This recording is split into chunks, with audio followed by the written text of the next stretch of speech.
ADM साहब, आज chit fund कंपनियों के लिए जो सील के आदेश, क्या आदेश हैं और किस तरह से कार्रवाई की जाएगी, किस धारा में कार्रवाई की जाएगी? देखिए, आरबीआई एक्ट 1934 है, जिसके सेक्शन 45 में ये दिया हुआ है कि कोई भी नॉन बैंकिंग कंपनी अगर अपना व्यापार करती है तो उसको आरबीआई एक्ट के तहत रजिस्ट्रेशन कराना आवश्यक होगा, सर्टिफिकेट ऑफ रजिस्ट्रेशन पाना आवश्यक होगा। इस ज़िले में बहुत सारी कंपनियां हैं जो कि पूरे मध्य प्रदेश में और यहाँ कार्य कर रही हैं, जिनके के पास में आरबीआई एक्ट के तहत पंजीयन नहीं है। और एक मध्य प्रदेश निक्षेपकों का अधिनियम 2000 है, जिसके तहत भी किसी भी कंपनी को जो ऐसा बिजनेस कर रही है उसको सक्षम प्राधिकारी को लिखित में सूचना देना आवश्यक है। ऐसी बहुत सारी शिकायतें मिल रही थी जिसमें कि कंपनियों के द्वारा लोगों से पैसे जमा कराए जा रहे थे और कुछ उनको वापसी की कोई संभावना नहीं थी। इस पर जो सक्षम प्राधिकारी अपने कलेक्टर और जिला मजिस्ट्रेट हैं उनके द्वारा पुलिस के माध्यम से जांच कराई गई थी और उसमें ये पाया कि उन्होंने कंपनीज ने उनको भी कोई ऐसा सूचना की जानकारी या आरबीआई एक्ट में जो रजिस्ट्रेशन है उसका कोई प्रमाण पत्र पेश नहीं किया, जिसके के आधार पर डीएम के द्वारा धारा 144 के तहत ऐसी जो कंपनी है जिनके कारोबार, जिनका ऑफिस ग्वालियर में है, उनको बंद करने के आदेश दिए। लगभग 31 कंपनी है और साथ ही उन्होंने पुलिस अधीक्षक को कहा है कि आरबीआई एक्ट के तहत ऐसी कंपनियों की विस्तृत जांच की जाए। इसमें क्या केंद्रीय कंपनी का भी नाम है, क्योंकि अभी उन्होंने प्रशासनिक कार्रवाई को गलत ठहराया था, विज्ञापन जारी भी किए थे, क्या केंद्रीय कंपनी का भी नाम? कंपनीज के नाम याद नहीं है, लगभग 31 कंपनियां। जिन कंपनियों पे भी कार्रवाई हुई थी वो शामिल है इसमें, जिन पर अभी छापामार कार्रवाई हुई थी? हाँ, वो शामिल है। अच्छा, ये जो स्कूलों में छुट्टी हुई है इसको लेकर क्या क्यों की है? स्कूलों में छुट्टी है, बहुत सारे गार्जियंस के फ़ोन पर फ़ोन आ रहे थे कि गर्मी इतनी तेज़ी से है और छुट्टी कर दिया, ठीक है, तो उसी को देखते हुए जिला मजिस्ट्रेट के द्वारा छुट्टी घोषित की। वो हम चेक कराएंगे, जो आदेश है वो that is also applicable for the central schools. ADM साहब, जो चिटफंड कंपनियां हैं वो विज्ञापन जारी कर प्रशासन पर और जो उनको हाईलाइट करते हैं कि साहब चिटफंड फर्जीवाड़ा कर रहे हैं, वो खुलेआम विज्ञापन जारी कर रहे हैं, इस पर क्या कार्रवाई? देखिए, विज्ञापन से हमें कोई प्रभाव नहीं पड़ता है, हमारी जाँच अपनी इंडिपेंडेंट है और कोई भी कंपनी है अपना ऐड विज्ञापन जो है पेपर से देने स्वतंत्र है। ऐड दे सकती है, मगर प्रशासन की कार्रवाई को गलत नहीं ठहरा सकती। नहीं, वो उनका अपना ओपिनियन हो सकता है, जो हमारी कार्रवाई है वो अलग है। कोई भी कंपनी है अपने आप में गलत थोड़ी कहेगा।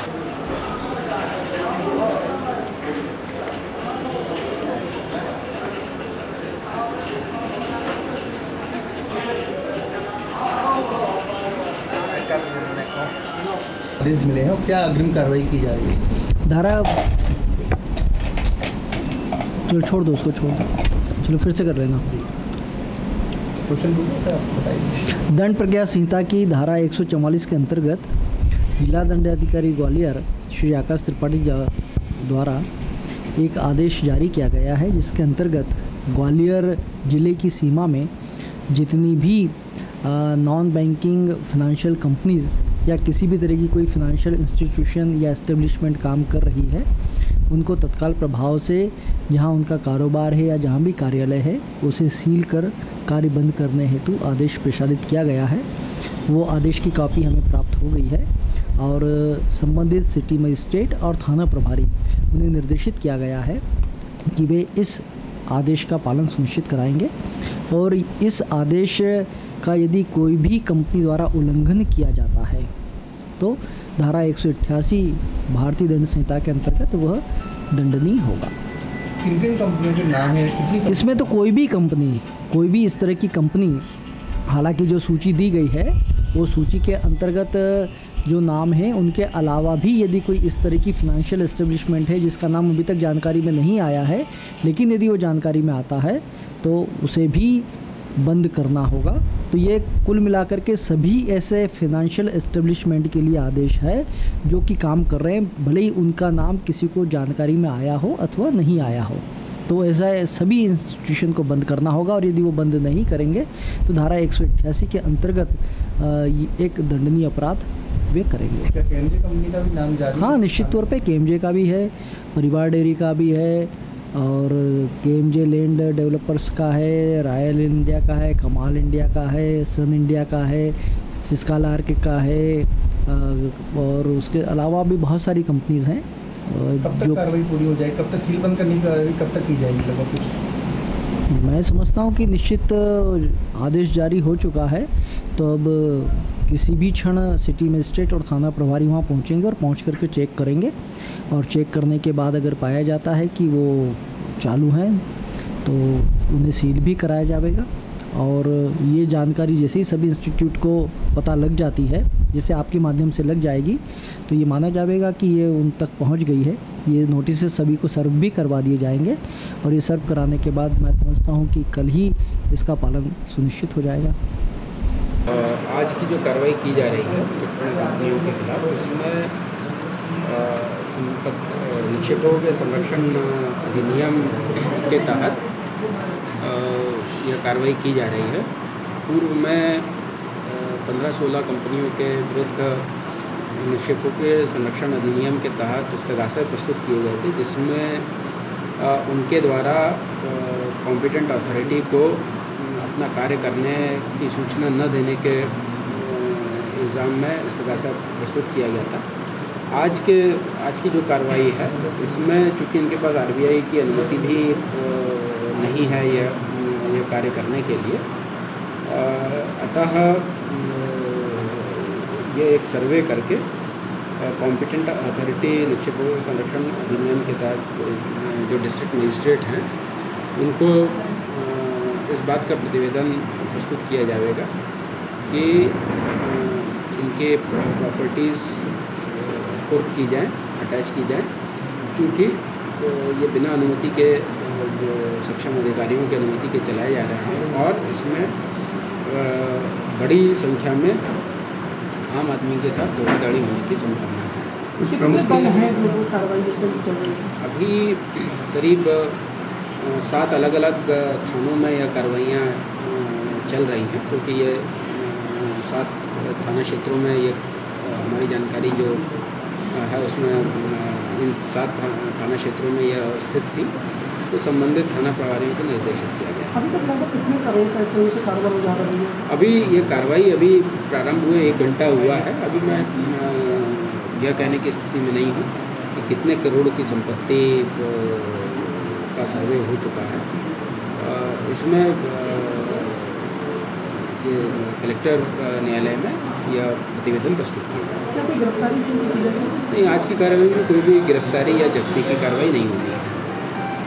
कुछ प्रमुख कंपनियों के नाम जिन पर ये जो कार्रवाई की जा रही है इसमें ये मैं एग्जैक्टली अभी बताने, मुझे कंपनियों के नाम अभी आज कितनी कंपनियों पे? आज लगभग हम 23 कंपनियों पर कार्रवाई करते हैं। आगे भी कार्रवाई जारी रहेगी?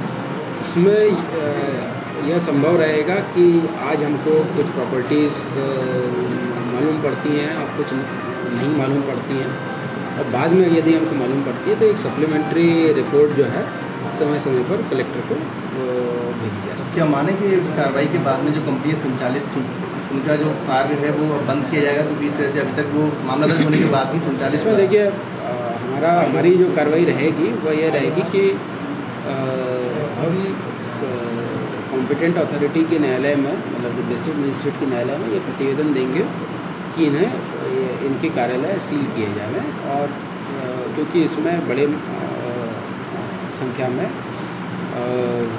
आम जनता के साथ धोखाधड़ी होने की संभावना है। और वो उसके बाद की न्यायालयीन कार्रवाई रहेगी। अभी से न्यायालयीन आदेश प्रेडिक्ट नहीं किया जा सकता है।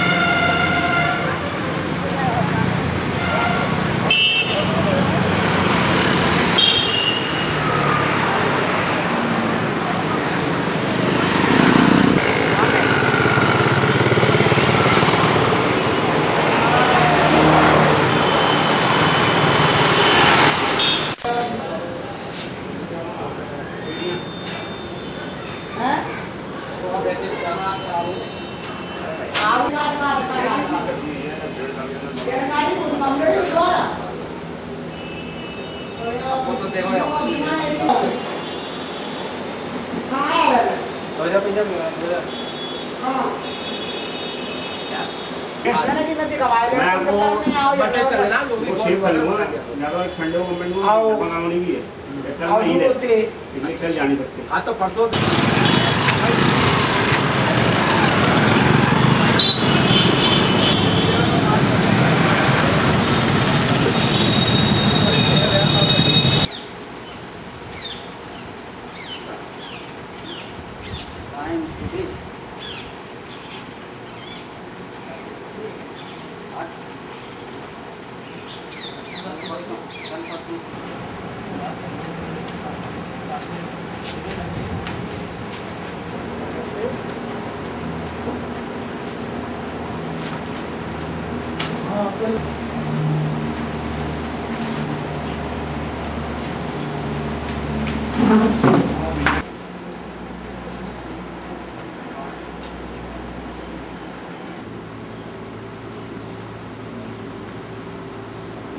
मनीष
नीचे का भी डाल लेंगे।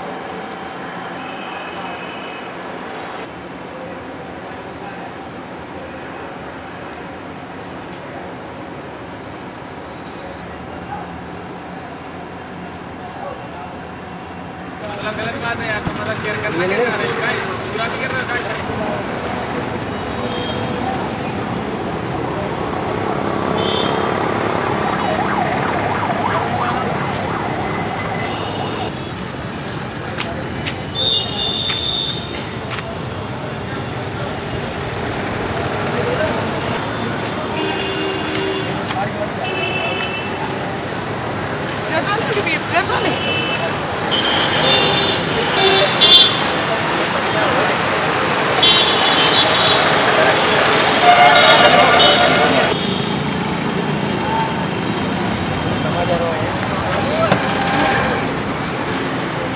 तुम्हें प्रेस पे हो गया? टाइम्स टुडे कौन सी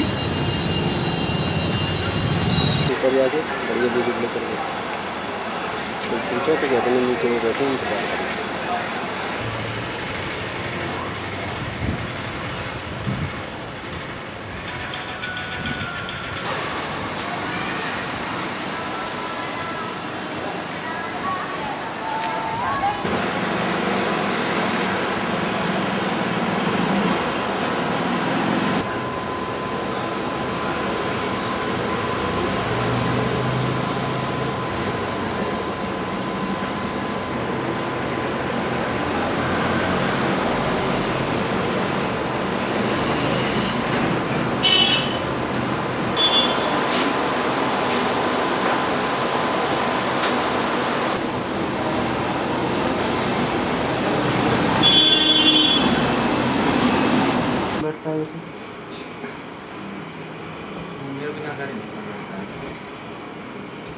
स्टाफ के बारे में पता ना, स्टाफ जो यही बैठता है, मालिक नहीं मालूम, अधिकारी नहीं मालूम